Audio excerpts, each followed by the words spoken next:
오늘 말씀드릴 내용은 Approach to Short Stature에 대한 내용입니다. 아시다시피 성장은 역동적이고 정교한 생물학적 과정으로 성형 성장은 약 15년간 지속이 됩니다. 출생 시에 키가 평균 키 50cm, 생후 첫 1년간 한 25cm, 그리고 자라서 1세에 75cm, 1세에서 2세에 연간 12에서 13cm 정도 자라고 3세에서 사춘기 전에 4세 이후 연간 5에서 6cm 성장하며 이때는 성장 호르몬에 의존하여 성장하는 시기입니다. 사춘기 시기에는 남아 25에서 35, 여자는 20에서 25cm 급성장 시기를 포함하게 되겠고 이때는 이제 성장 호르몬과 성 호르몬이 함께 작용해요. 급성장이 이루어집니다. 성장의 완료는 남아의 경우 뼈 나이 한 17세 이상, 여한 뼈 나이 한 15세 이상으로 보시면 됩니다. 네, 저신장은 같은 성별 나이의 표준키와 비교해서 키가 마이너스 2 표준편차 이하, 300분위 수 이하라는 것을 잘 아실 테고 100명 중에 키가 작은 순서로 첫 번째, 두 번째인 경우입니다. 한 가지 보셔야 될 것은 현재의 성장 위치도 중요하지만 최근 그 일정 기간 동안의 성장 패턴, 그러니까 성장 속도, 그로스 벨로시티를 확인하는 것이 꽤 중요합니다. 그래서 외래에서는 최근 6개월, 최근 1년간의 키 성장이 어땠는지 이런 것들을 물어보곤 합니다.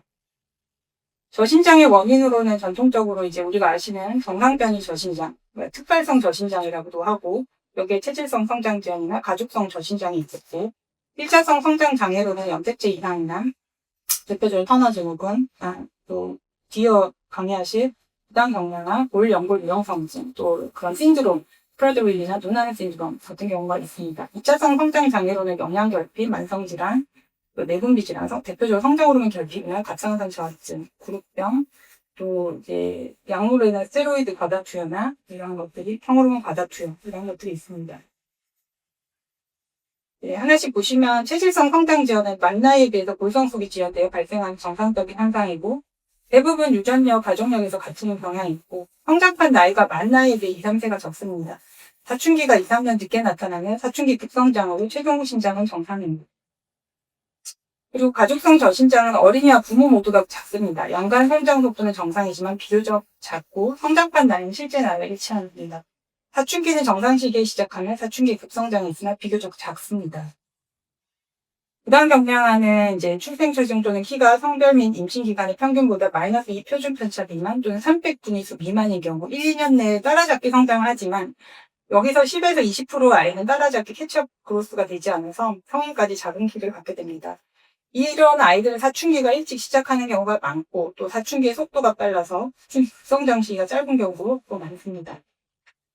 대한민국의 부당 경량화의 기준은 다음과 같고 이제 이걸 보고 이제 4세 이후에도 계속 만 4세 이후에도 성장 퍼센트 3%를 밑으로 떨어지면 성장 호르몬 급여 치료의 대상이 됩니다.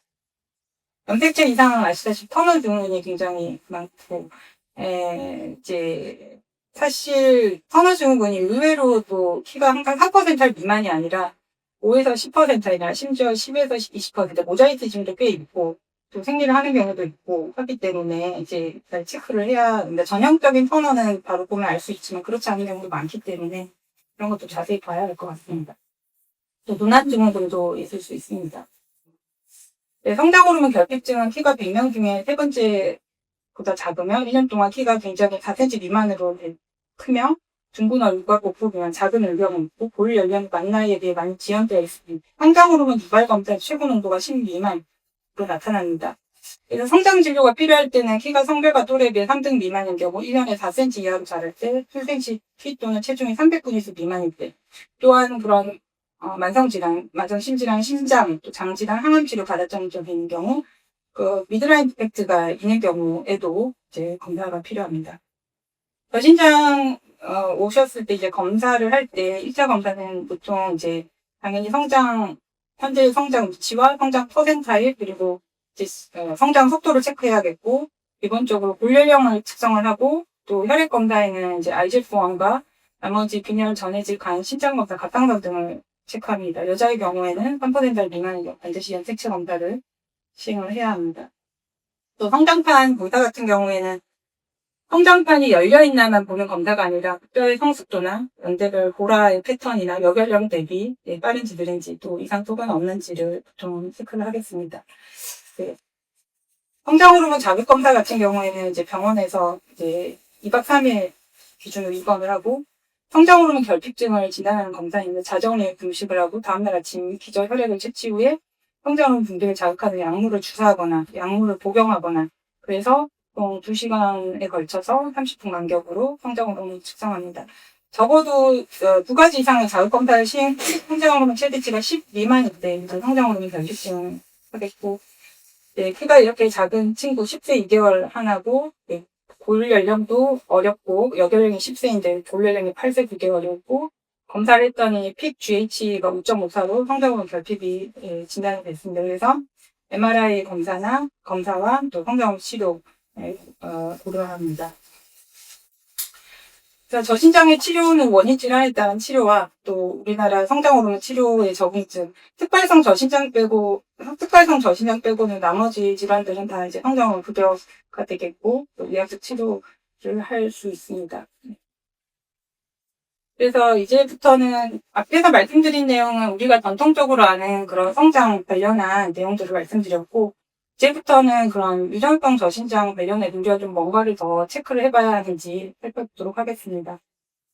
이제 외래에 오셨을 때 이제 이 환아가 정상 성장인지 병적 성장인지 감별하는 것이 핵심입니다. 그래서 뇌 성장 이상 평가 핵심은 원인을 규명해야겠고 이런 거는 치료가 필요한 것인지를 판단을 해야 할 수 있습니다. 신장은 하지의 장골 길이와 척추체 높이를 합쳐서 말하고 있으며 골 성장은 이 성장판의 기능과 연관이 있습니다. 따라서 성장판은 골 말단부의 연골 구조에 있겠고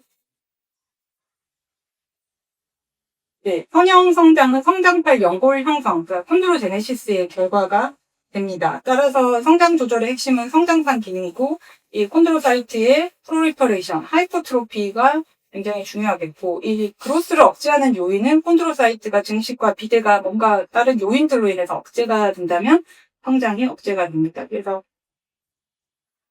성장 조절은 여러 가지 기전이 있는데 우리가 아시다시피 엔도크라인들, 호르몬들의 영향, 그리고 인플라멘터리한 사이토카인, 영양산제, 파라크라인, 오토크라인 시그널, 익스트라셀룰라 매트릭스, 인트라셀룰라 시스템 등이 다 같이 연관이 있겠고 어느 단계 이상이 있을 때 성장장애 발생 반응을 일으킬 수가 있습니다. 그래서 저신장 같은 경우 아까 말씀을 드렸고 우리가 여기서 병태 생리를 조금 다른 측면을 보게 된다면 성장판의 연골 형성이 반부돼서 저신장에 오는 경우가 있기 때문에 이거를 살펴보도록 하겠습니다. 성장판 자체가 이상이 있는 경우가 있고 그 외에 성장판 외에 요인이 있는 경우가 있습니다. 우리가 전통적으로 이제 아는 경우는 시스테믹한 코드를 볼 수가 있습니다. 엔도크라인이나 뉴트리션, 사이토카인, 엑스트라셀룰라 플루이드 이런 것들이 엔도크라인은 아시다시피 GHB나 사이로이드 이런 것들이 있을 거예요. 영양 상태, 말옵서션도 있을 수 있고, 사이토카인, 크론이나 JI 같은 경우에도 이제 성장 문제가 있는 경우가 있고, 대부분은 이러한 내용들을 가지고 볼 수 있는데, 오른쪽을 보시면 이제 프라이머리 코즈로 이제 그 성장판 관련한 얘기들이 많이 있습니다. 특히나 콘드로사이트 내에 이제 파라크라인 시그널링, 인트라셀룰라, 칼트리지 매트릭스, 이런 것들이 이제 문제가 있어서 생기는 경우가 있는데,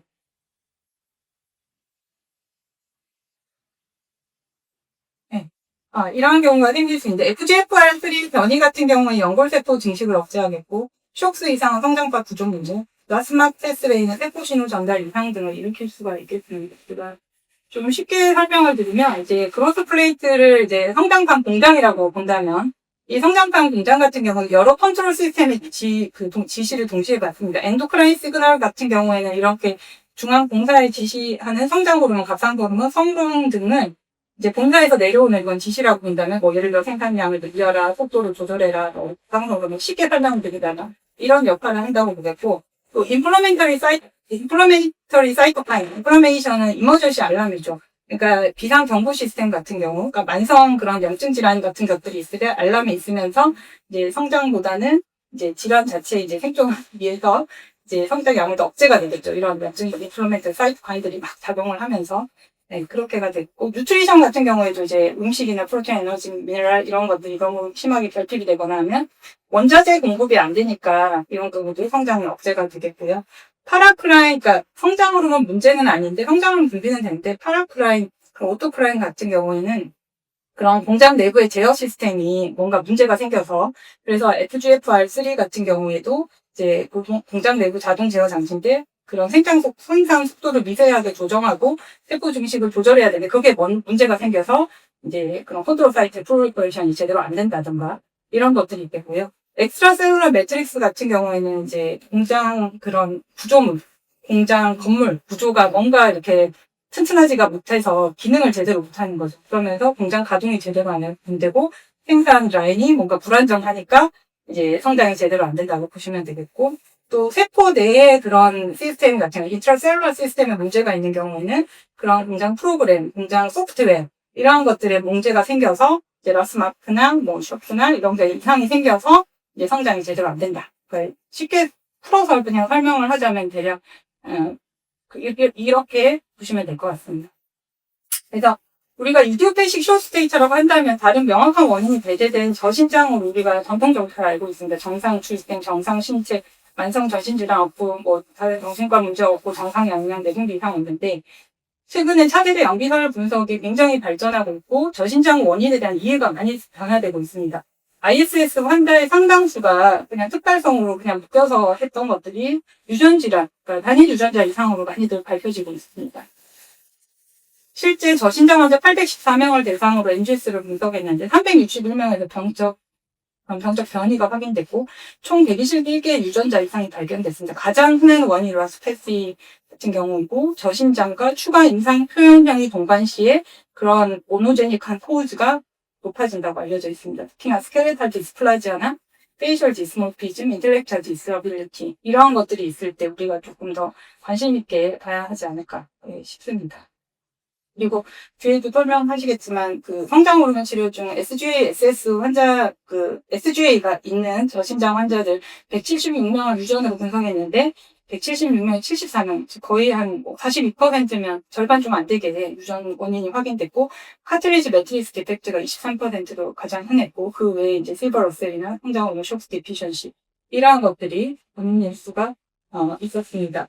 따라서 지금 보시면 이제 이런 특징들이 우리가 SGA가 단순히 그냥 캐치업이 제대로 안 된다, 뭐, 이렇게 생각할 수 있지만 그게 아니라 이제 바로 유전적인 원인 때문에 이제 키가 잘 안 크는 경우가 있을 수가 있기 때문에 이제 그런 것들을 잘 살펴봐야 할 것 같습니다. 그래서 단순한 성장 지연이 아니라는 것입니다. 지금까지 말씀드린 내용이 있었고요. 제가 최근에 경험한 환자 케이스를 몇 가지를 또 말씀드리겠습니다. 사실 두세 4개월 남자이고 키는 25에서 30%일, 무게도 25에서 30%일, 뭐 두수랑 뭐 이런 거 특별한 이상 없었고 성장 속도가 최근에 4cm로 좀 떨어졌다는 점이 있었고 그전에는 그래도 5cm, 5.5, 6cm 이렇게 컸었는데 좀 떨어졌다는 게 있었고 발바닥 외측 접지가 있었다고 합니다. 정형외과에서 먼저 보셨고요. 정형외과 선생님 보시고는 이 아이는 뭔가 좀 팔다리도 짧은 것 같고 뭔가 몸통 상체가 좀 긴 것 같고 그래서 한번 필요하다면 유전자 검사를 해보는 게 어떨까. 그래서 사실 저한테 리더가 됐었고요. 제가 진료를 보고 이제 하나는 뭐 디벨롭멘트 마일스톤 이런 건 이상은 없었는데 실제 검사에서 FGFR3 변이가 일어났습니다. 그래서 하이퍼콘드로플라지아, 마일드한 증상의 하이퍼콘드로플라지아로 진단이 됐고, 또 재밌는 것은 사실 이 환자 같은 경우 이 앞에 1번 환자의 누나인데 저한테는 성장 호르몬 결핍으로 치료를 받고 있었습니다. 사실은 성장 호르몬 치료를 중간에 좀 끊기도 하고 엄마가 협조가 안 돼서 하긴 했는데 크다가 이렇게 근데 이 하나가 이제 남동생이 진단이 돼서 이제 보호자분이 누나를 데리고 검사를 했습니다. 그랬더니 FGFR3가 진단이 됐고 그때 아이는 러닝 디피컬티가 조금 있었고 발달이 살짝 느린 상태였습니다. 그리고 케이스 3번 같은 경우에는 제가 1, 2번의 케이스를 좀 경험하고 나서 이 하나는 사실 키가 3에서 5%의 7cm 7개월 3에서 5%의 아이였고 부모가 키가 워낙 작아서 이제 엄마가 특히 유전적인 MPH도 150이 많이 안 되고 해서 성장 호르몬을 본인 부담으로 이제 치료를 시작하고 성장 속도가 조금씩 올라가는 게 보였는데 이 1, 2번의 환자를 보고 나서 엄마의 유독 상체가 좀 길고 팔이 굉장히 짧다는 그런 그런 생각을 했거든요. 실제 뭐 엄마 팔 길이 재보고 뭐 안전키 재보고 이러진 않았지만, 그래서 보호자한테는 이제 설명하고 검사를 좀 해보자. 이제 성장 호르몬 치료 반응도 좀 봐야 된다. 그래서 엄마 흔쾌히 뭐 검사를 하겠다고 하셔갖고, 이제 장대웅 교수님께 보내서 검사를 했고, 예, 마찬가지로 FGFR3가 예, 진단이 됐습니다. 그래서 하이포콘드로플라지아가 이렇게 진단이 됐고, 그런 연골 무형물이 에이콘드로플라지아 같은 경우는 누가 봐도 이렇게 진단될 수 있지만 이런 경우는 좀 쉽게 놓칠 수가 있겠다 이런 생각을 했습니다. 그래서 하이포콘드로플라지아, 에이콘드로플라지아의 그런 특징들은 다음과 같으며, 특히나 이제 복수조고 같은 경우에 이제 에이콘드로플라지아 같은 경우에 이제 그 치료 5년간 치료를 했을 때 이제 5세 이상 어린애 대상으로 치료 3년 후에 치료받지 않은 분보다 평균 한 5.75cm가 더 크고 신체 비율이 개선됐다는 그런 연구 결과가 나왔습니다. 현재 우리나라에서는 이제 이거를 승인이 났지만 이제 급여 신청을 위해서 질환자들 위해서 지금 임상 실험 중에 있다고 들었습니다. 네, 케이스 4번은 제가 한번 그냥 최근에 진단된 환자가 있어서 이 환자 같은 경우는 11세 1개월이고 하나는 사실 저한테 컨제니탈 하이포사이로심으로 굉장히 옛날부터 다녔었거든요. 약 먹으면서 갑상선은 잘 조절돼 키가 너무 안 커서 제가 계속 성장 호르몬 검사를 해보자 자극 검사를 해보자 보내지도 어리고 그래서 했는데 엄마가 계속 이제 미뤘어요. 계속 미루시다가 2023년에 검사했는데 좀 정상으로 결과가 나왔고 그 이후에도 키가 너무 안 커서 다시 검사를 했더니 이제 GAT가 진단됐습니다. 근데 그때 이제 검사하면서 제가 NGS 검사를 해보자고 적극적으로 요청을 했거든요. 그래서 그때 이제 하나 같은 경우에는 얼굴이 삼각형, 귀모양 좀 특이하고 인중도 좀 길고 약간 그 발달점이 살짝 있고 앞니가 좀 크고 그래서 ANKRD11 베리언트가 발견됐는데 이게 KBG 신드롬으로 저도 처음 봤는데 진단이 됐습니다. 임상이 워낙 표현형이 다양해서 병증 환자를 놓치기 쉽다고 합니다. 이 환자 같은 경우는 이제 KBG 신드롬 진단하에 또 여기 뭐 성장호 결핍이나 갑상선 기능 이상이 있을 수 있다 나와 있습니다. 그래서 썸머리를 말씀드리면 사실 저신장의 평가는 키와 성장 속도, 최근까지 성장 속도 중요하고 이제 성장 장애는 그로스 플레이트의 바이올즈 이상도 한번 생각을 해봐야 된다. 성장 호르몬이 정상이어도 우리가 생각을 해봐야 되고 뭔가 선생님들께서 보실 때 신체 비율이 약간 이상하다, 뭔가 불균형하다, 골격 질환도 의심해야 되겠고 점점 우리가 생각했던 이즈페시오스테이처는 점점 이제 NGS의 발전이나 이런 검사의 발전으로 유전질환 스펙트럼으로도 재편되고 있다. 예. 그래서 진단의 핵심은 항상 외래에서 진료를 보시는 선생님들께서 임상적으로 뭔가 이상하다. 예, 그랬을 때 한번 고민을 해보실 수 있을 것 같습니다. 예. 감사해 주셔서 감사합니다.